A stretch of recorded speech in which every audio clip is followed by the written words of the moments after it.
if I remember it right, Oplan Barrel had two components. One is Operation Tukhang. The other one is an operation against high-value targets.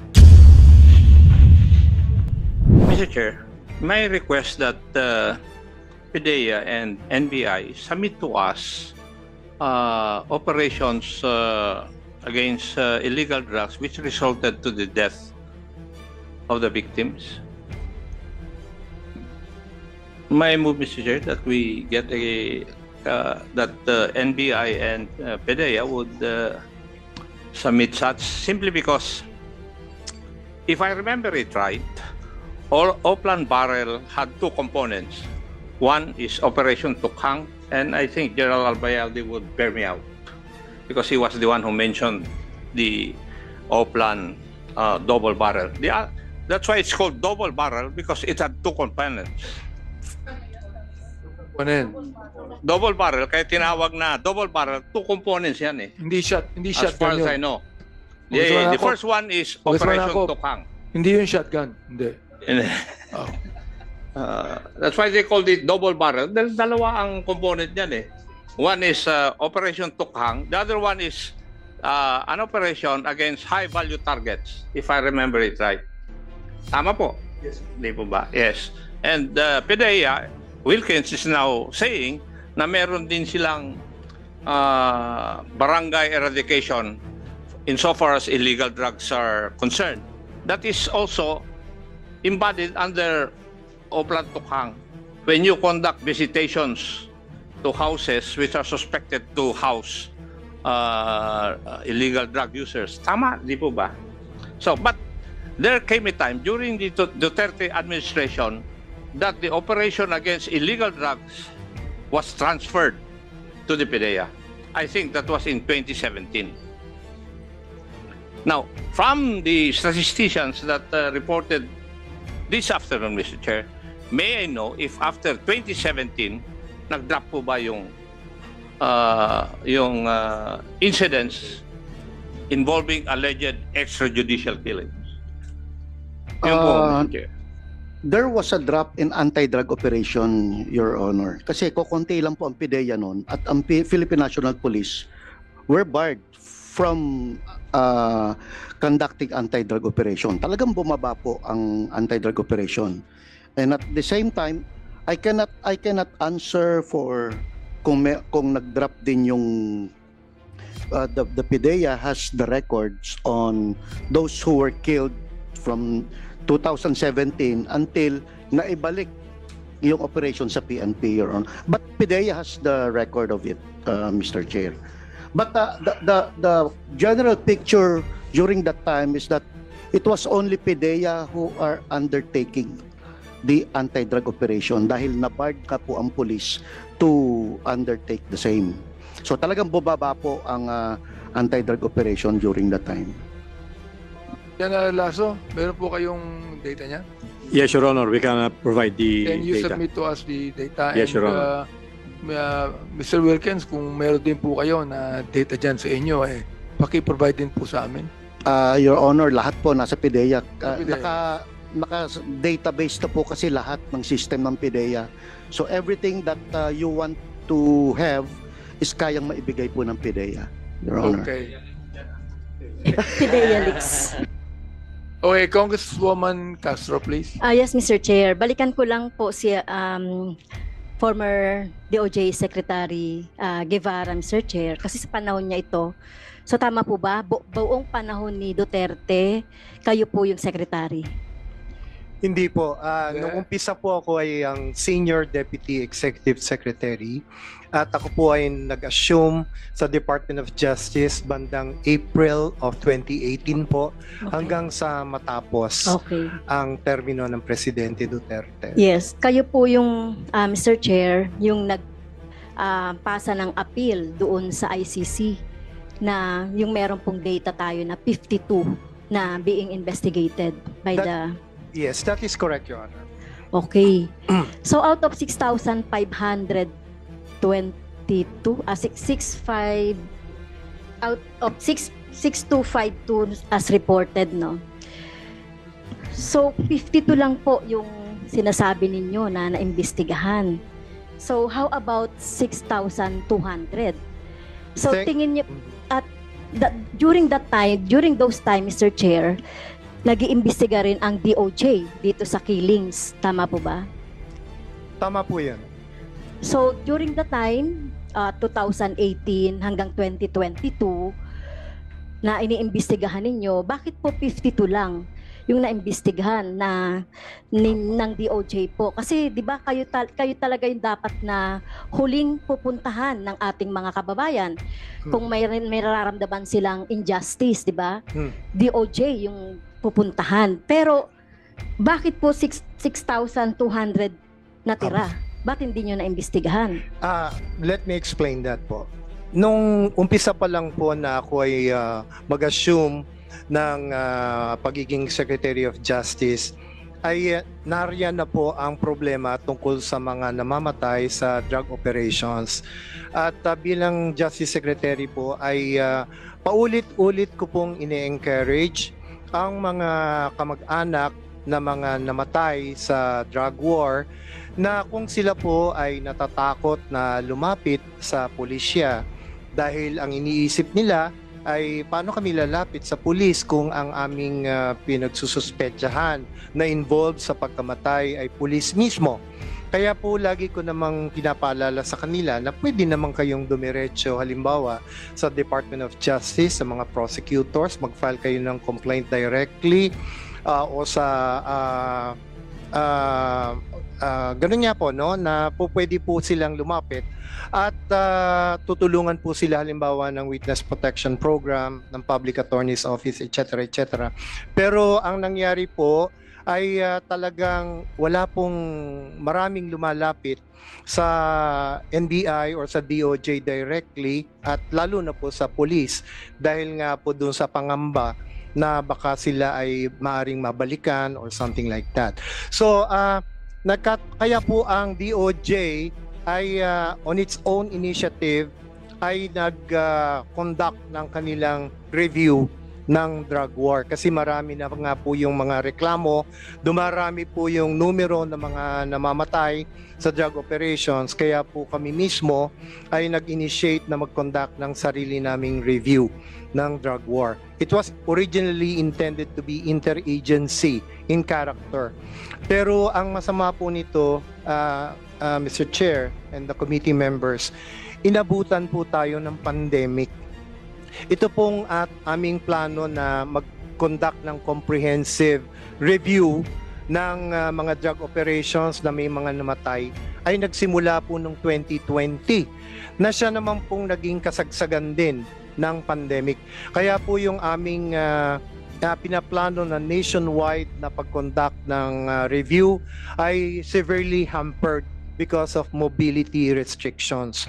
Kaya po ang ginawa namin, nagbatay na lamang po kami sa mga records ng National Prosecution Service.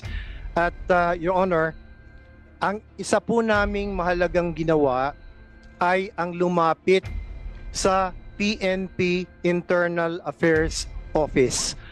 At mabuti po at nagkataon na ang kanilang Chief of Police at that time, PNP Chief or Director General, ay pumayag. Si General Guillermo Eleazar ay pumayag na ibigay sa DOJ ng PNP Internal Affairs Service ang kanilang mga records ng investigasyon.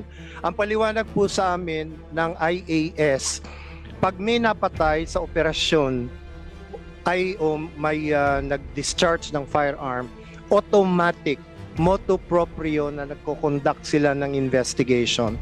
So hiningi po namin yung records noong mahigit 6,000 na insidente na may namatay base sa data ng Real Numbers PH project po yan na pinangunahan ng PCOO. So meron po kayo niyang report, Yes, Secretary? Meron yes po. Can you provide this committee? Ang nangyari po, pagpapatuloy ko lamang po, doon po sa 6,000 plus na according to the IAS ay kanilang motu proprio na tiningnan. Ang ibinigay po nila sa amin ay records ng around 52 or 56 cases na ang IAS mismo po ay nakakita ng lapses at tingin nila ay maaring maging basihan ng DOJ to further conduct an investigation into a possible criminal liability. So, kasi po yung IAS essentially ay administratibo ang kanilang tinitingnan, kundi po ako nagkakamali. So, ang dating po sa amin, kung ang 52 lamang o 56 ang ibinigay sa amin na meron silang nakitang lapses, conversely, parang ang conclusion doon sa mahigit na natirang mahigit na 6,000 kaso ay ang conclusion ng IAS ay walang lapses na nangyari. Conversely, ganun po ang aming interpretation dahil 52 or 56 lang ang isinabmit sa amin. Kaya po ang ginawa ng DOJ dyan. Yes po. Well, ibig sabihin, ang napatayan ng inyong investigasyon, yung IAF, hindi kayo. Oo, tayo na tanong ko po. Hindi, Kayo po ang dapat na nag-imbestiga. Kasi hindi nga natin mapapagkatiwalaan ng PNP dahil majority nga ng mga cases involve ang PNP. So paano natin masasabi? Nag-conclude na kayo agad na ito lang, 52. So more than 6,000 itong natitira. So ang gusto kong sabihin, Mr. Chair, apart from the investigation ng PNP, dapat nag-imbestiga din kayo, DOJ, on your own. Hindi kayo nagtiwala doon sa ano. At huwag na rin nating sisihin yung pandemic, di ba? Kasi you should exercise the full, yung buong power ninyo as DOJ. Di ba? More than 6,000 nakakabahala ito. Your Honor, Nasasabihin na lang natin, magkontento na lang ba tayo na walang nangyaring irregularity. May namatay nga Mr. Chair. At yun nga, sila nga, mga NGO, nagtiyaga sila na itala yung mga incidents ng mga nung mga patayan or mga killings. More than 50% dyan involved ang PNP. So hindi po tayo nagtiwala dapat. I mean, ibig sabihin, pwede natin magamit yung data, pero on our own as DOJ, dapat we use our office na nag-imbestiga rin po tayo. Kasi nakikita ko, Mr. Chair, sinasuggest kanina ni former Secretary Medardo Guevara na suggestion, good nga yun, magkaroon ng independent na parang agraba commission na magkaroon ng independent. Kasi nagkaroon na kayo ng pagkakataon ngayon noon di ba? So bakit parang passing the buck ba? Ibig sabihin, papasa natin yung responsibilidad wherein kayo yung responsible noon. Kaya parang naisip ko, Mr. Chair, part din kayo ng cover-up. Hindi po totoo yun, Your Honor. Nakikita ko yun kasi hindi kayo nag-imbestiga in full. Hindi rin po totoo yun, Your Honor. Mr. Chair. Kasi kung talaga nag-imbestiga kayo in full, 52 lang yung sinabi ninyo na naimbestigahan. Nagbe-base pa kayo doon sa PNP na isa sa mga culprit dito sa mga EJK. Hindi po Kaya totoo dapat yun. kayo po, yung 6,000, di ba kayo nabahala sa isip ninyo na 6,000 na mga kababayan ang namatay na hindi man lang kayo talagang nag-take ng pinaka-best effort para maimbestigahan ito, Mr. Chair, 6,000. No? Isa o dalawang patay lang dyan, nakakaiyak. Isa nga lang na nagsalita dito, nakakaiyak na yung nangyari. Kaya po tingin ko po, may cover up. No? Ito na nga lang, yung EO2, parang sinimento na lang nga yan parang sinil na yan na nandiyan sa EO para hindi talaga makapag-imbestiga. No? Kasi yung mga information na kailangan ay wala, no? Dahil dito sa EO2 na nilagay, na kayo rin po ang in charge doon sa pagpa-finalize yung EO2 na yan, Mr. Chair. So, kaya wag niyo sabihin na hindi mo alam na hindi nyo alam na nilagay yung exception na yan na walang legal basis. Pero tingin ko po, as DOJ Secretary nung that time, kayo po yung most responsible dito sa dito sa EO2, yung pag-iimbestiga, kahit nga po hindi drug killings, Mr. Chair kahit na sinasabi natin yung mga political killings na yan, daming mga aktivista mga namatay pero wala ring nangyari, no, Mr. Chair. So, yun po, Mr. Chair. Sorry na lang po, kung yun yung paniniwala ko, Mr. Chair. Ay, kung di kayo naniniwalang hindi kayo nagpabaya, well, sorry na lang po, di ganon yung aking impression po, Mr. Chair. May I be able Yes, to yes, respond, Your Honor?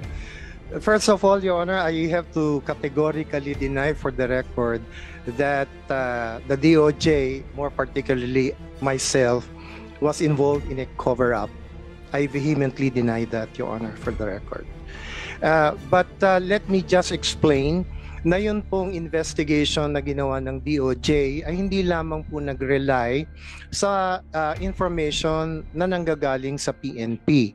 Dahil kami po mismo sa DOJ ay gumawa ng aming sariling investigation na ang ginagamit namin ay ang mga records ng... NBI, ginamit niyo ba? Yes po, definitely. Yes. Ang DOJ naman po kasi ay hindi nag-i-investigate as an institution. Well, It's the National Secretary Guevara, Bureau of Investigation under with the DOJ. With due respect, no, I beg to disagree with you. Nung sinabi mo na nahamper kayo nung pandemic. 3 taon yan, no? Samantalang dito sa Kongreso, hindi kami nahamper dito during the pandemic. Meron kaming Zoom dito. Talagang ang aming leadership ay talagang pinapaalala po sa amin, no? If Congress hindi po na-hamper sa pandemic, paano kayo ma-hamper? Meron kayong NBI, meron kayong prosecutors. Apo. Hindi naman po kami na-hamper in the sense na wala kaming nagawa. Na-hamper lamang po kami in the sense na hindi namin na-cover yung lahat ng yung buong bansa. Dahil Secretary Guevara, 52. I mean, out of 6,252, 52 lang po ang naimbestigan ninyo.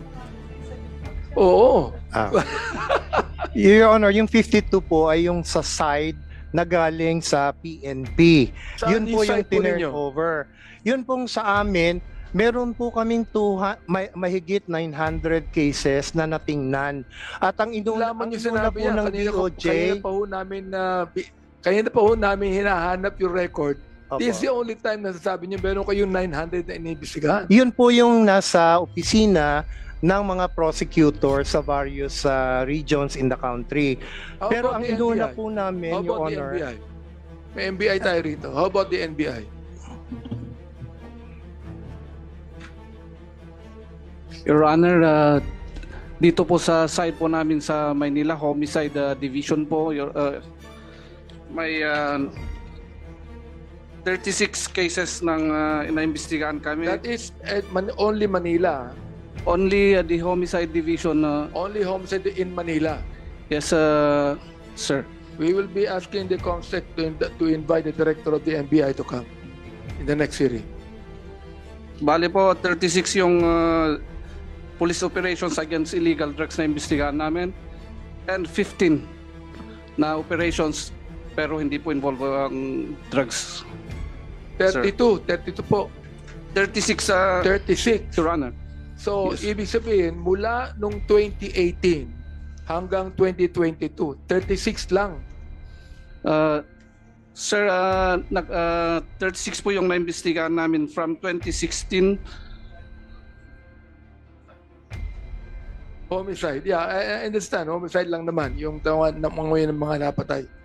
Yes, yes, Your Honor. And plus 15 po na police operation pa rin pero hindi po sa involved sa drug operations. Bale, 52 po. What would the former Secretary Guevara say about this, former Secretary Guevara? yun pong mabalik lamang po ako doon sa 52 cases ano po. Yun po ay tiningnan namin sa Department of Justice at tiningnan po namin kung alin yung karapat-dapat na i-refer for case build-up sa National Bureau of Investigation.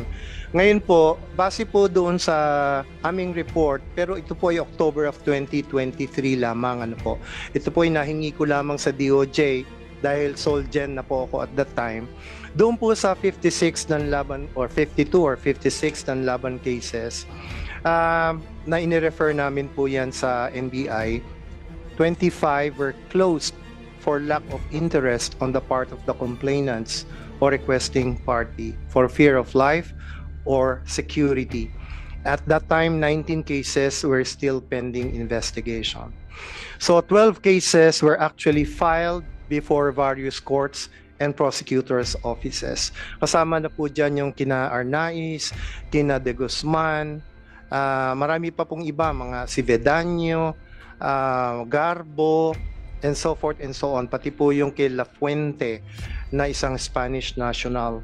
So yun po yung as of October of 2023 ay yun po yung status doon sa mga ni-refer ng PNP Internal Affairs Service na pinrocess po ng National Bureau of Investigation. Yun pong galing naman sa DOJ proper, sa National Prosecution Service. 250 nanlaban cases po ay ang na-refer doon sa Bulacan District Office ng NBI dahil po ang karamihan sa mga insidente ng may namatay sa drug operations ay na-observe po namin na nangyayari sa Region 3, more particularly in Bulacan, especially in the city of San Jose del Monte, and as well as Angeles City in Pampanga. At yan po ay na-observe din namin sa Region 4A, including Cavite, and partly or quite a number also sa National Capital Region. So yun po yung mga data na DOJ mismo po through the National Bureau of Investigation ang nag-conduct ng investigation.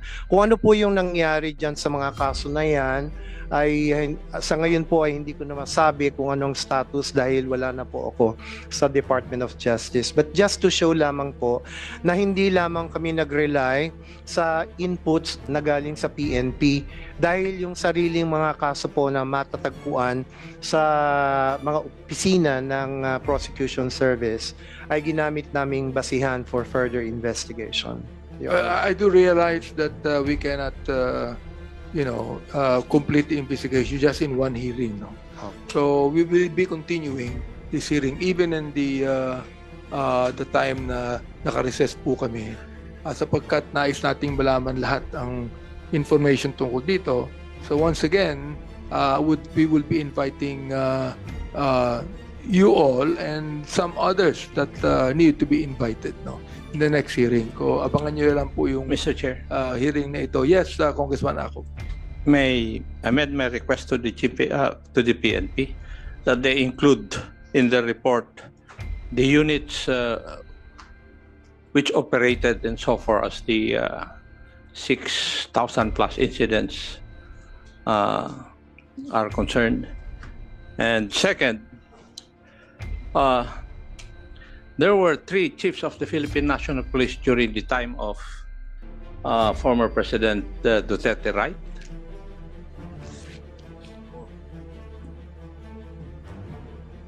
Would that be correct? Bayalde, Gamboa, Cascolan, Eleazar, PNP Chief Carlos. There are 6, Mr. Chair. 6. From 2016 to 2022. Every year lang pala kayo, General Abayade, every year? Every year?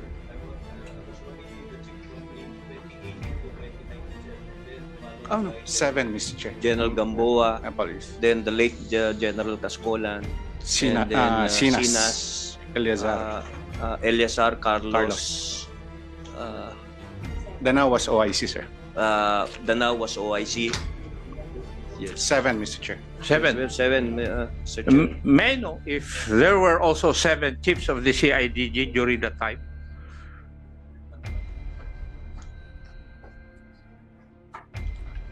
General Francisco, you're now the head of the CIDG, right? Nandun yung mga litrato na maging chief ng CIDG dun sa hallway eh. Yes, Your Honor. I will update this honorable committee of the numbers of the CIDG director during that time.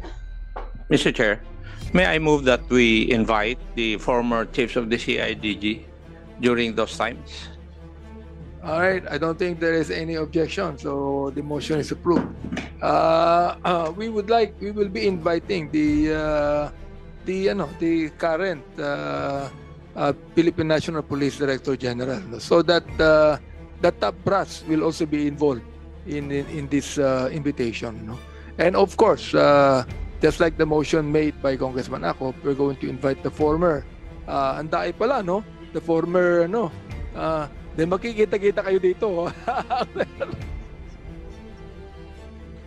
The former chief of the Philippine, except Senator Bato de la Rosa. On the basis of our parliamentary courtesy, no? Although we shall be informing him if he would like to come. Well, he could be able to come maybe with us, no? Of course, the late Coscolan.